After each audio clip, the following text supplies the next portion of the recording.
welcome to part 3 of Mama's Kitchen. Part 3. So, have a good look at the mince now. Oh, looking more like mince. Can you see mince? Can you all see mince in that pan? Yeah. Right, so as you can see, it's drying out a bit more now. Nearly there. We've got still slightly bits of oil there in the pan, so just a bit longer in the pan. But now we're going to add some herbs, some pepper, some salt, and a bit of extra garlic, just to give it a bit of extra taste in the pan. So now we'll add some pepper first. Not too much pepper, you don't want it just to taste peppery. But you do need your salt and pepper. Always need your salt and pepper for a bit of taste. Then we're going to add a bit of salt. Not too much, just a sprinkle. Now if you're posh, you'd have it, your salt in one of these, but we're not posh, just a big table salt portion, you know, lasts a while. So we'll keep that one. Right. Then we're going to add a bit of parsley, a bit of green in your pan, and then some basil, and basil, as we all know, goes well with tomato. So that's your basil. Mix all that in. Now normally I'd put oregano in, but because my brain's like a sieve, I totally forgot we needed oregano.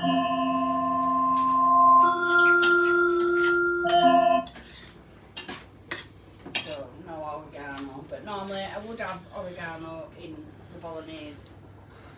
So let me just wait a minute because we've got to take something out of the oven. This is Greggs sausage roll. Now you can buy these from Iceland, £3.50 a box. Greggs bake in the oven sausage roll. If you want a bit of freshness, fresh tasting, you have a Greggs sausage roll. Now I'm not having Greggs sausage roll. This is for, what was it for? Granddaughter. Oh, is it for granddaughter? Yeah. Oh, she's not having bolognese. No. No, she's having sausage roll. So we'll let that cool down. We don't want to burn her mouth, do we? Right. So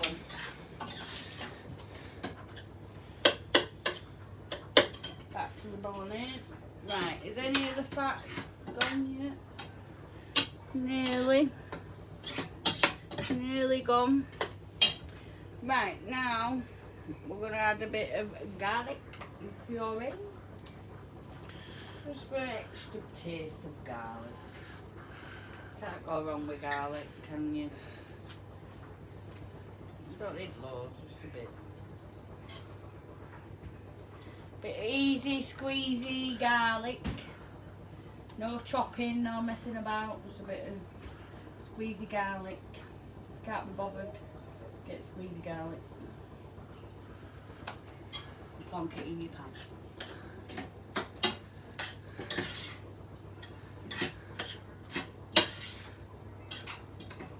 Now, if you're looking at me right now in this video and you're thinking, well, she's a big lady, isn't she? Might have got a bra on.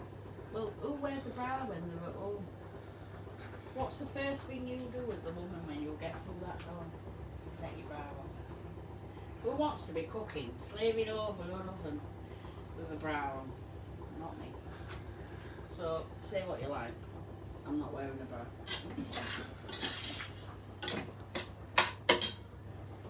Right. Next thing on the list, chopped tomatoes. So, add your chopped tomatoes. If it looks like it's ready, looks like it's cooked long enough, it looks more like mince, then you To that, you chop tomatoes. And just be careful not to hurt yourself with the tin. Tins are lethal. Plunk that in. Bit of nice juicy chopped tomato, enriched tomato juice. Where from? Aldi.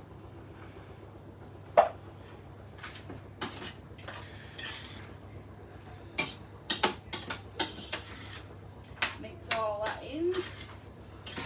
Really mix it. Now, if you've got fussy kids, right? My kids don't mind having chopped tomatoes and tomato in the bolognese, but chunky chopped tomatoes, they don't want to see it.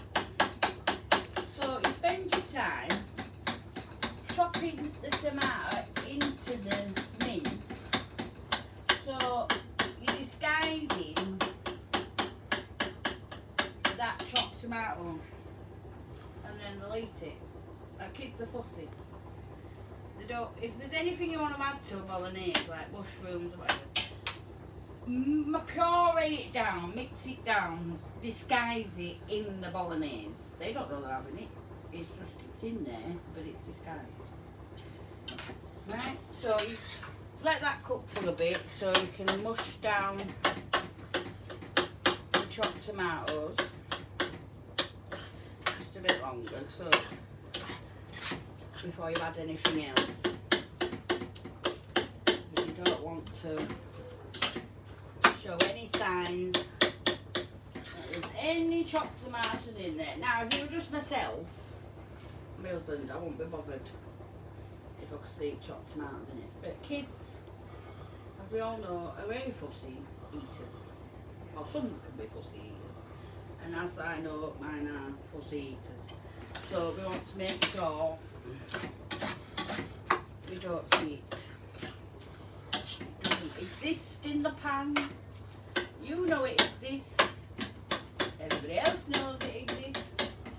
But they don't know. It is hidden inside the pan. Now I'm getting a bit hot in this kitchen now. As we all know, kitchens are hot places to be. Now, that seems to be disguised in the pan. Don't want to see any, thank you. Now we're going to add, I'm going to get it open, the smooth tomato sauce. Pop that in. Lovely juggler.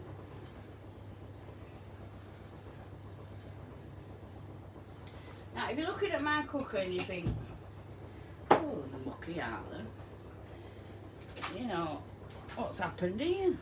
Well, blame my husband. He doesn't know how to clean. Now, he normally cleans the oven. And he looks like he might have done today, but right now I'm looking and I'm thinking, this ain't clean.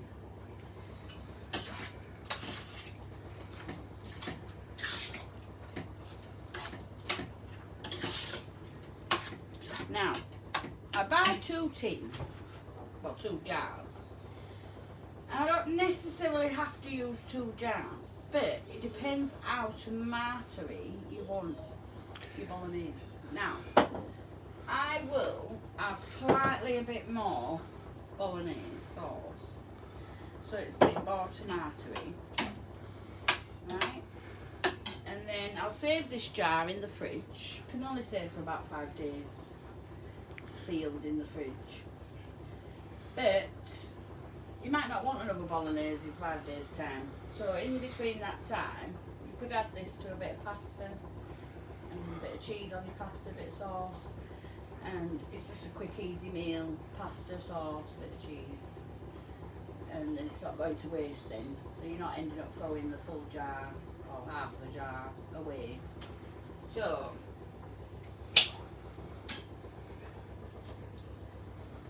a little bit more, just to make it a bit more saucier. That's it. I mean, that's quite a full pan.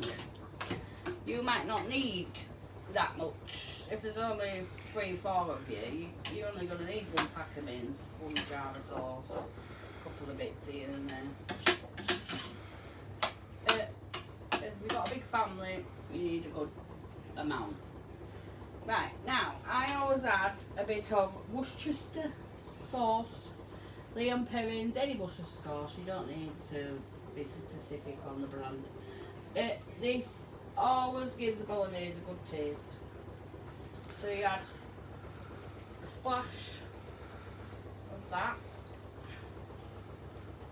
Right. Gives it a nice, rich taste to your bolognese. And then just let that cook away. And that's your bolognese. Right, next thing on the agenda is put your sauce away, put all your products away, tidy up. Get this all put away. And then we're going to progress to the pasta. Now, we're going to add a bit of olive oil to my water. Just a bit. You've already done your salt in there.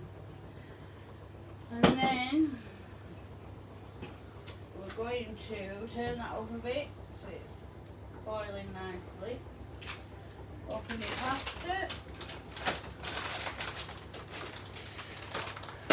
And then add that to the pan.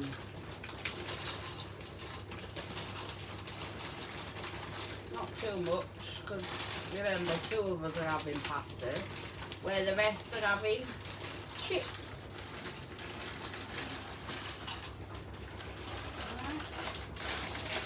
That up, put that away.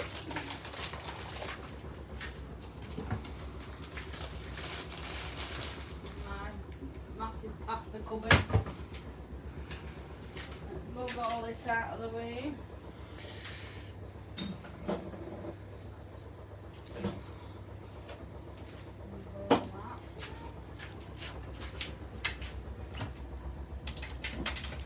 Tidy as you go.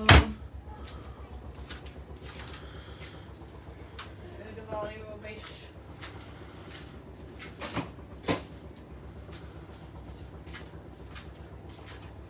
Back in the cupboard, put that back in the fridge.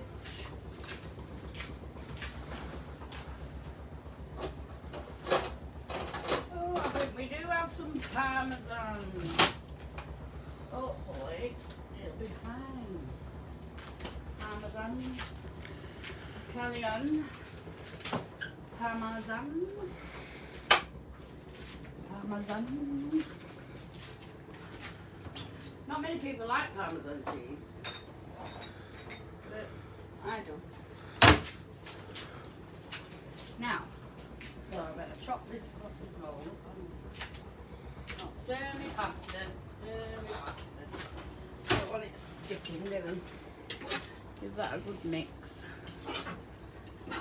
There we are. Look at that. Lovely chocolate. Everybody's cooking nicely. So all I have to do is chips.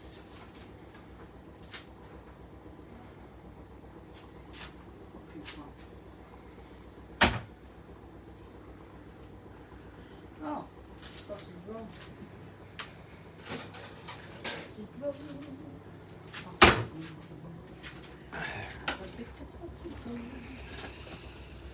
From Greg. Now, where's the scissors? No scissors. Scissors. Right. Now, chopping up the sausage roll. Of course, she's only little. She can't eat big pieces. Let that cool down a bit. I mean, this is not on the menu. This is just not having bolognese. You don't want it. So, as you know, in a family, you get kids where you have to cook different meals for different children because they all want different things. Instead of all having the same thing, and having the same thing means it makes it cheaper. But as we all know, kids don't make anything cheap. Right,